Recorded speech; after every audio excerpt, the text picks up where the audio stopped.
الله وقعت بشده من راح يوقف؟ انا اقول ان شاء الله ان شاء الله الله موجود بالشده، بس ثاني شيء هم يكون الاخ والاخت.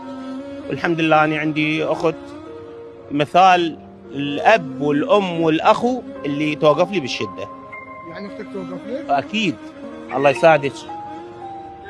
شلونك؟ اني موجود بالمحموديه واحتازيت كم فلس يعني. يعني أنا بالحي قريب بالحي. خطار جوني وصار قد مناسبة واحتازيت فلوس.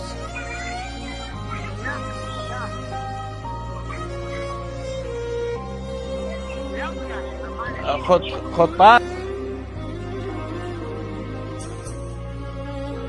شلون يعني خطار جوني؟ انا اخذك للسجن اذا انا اريد فلوسي هسه، لا تروح للسجن.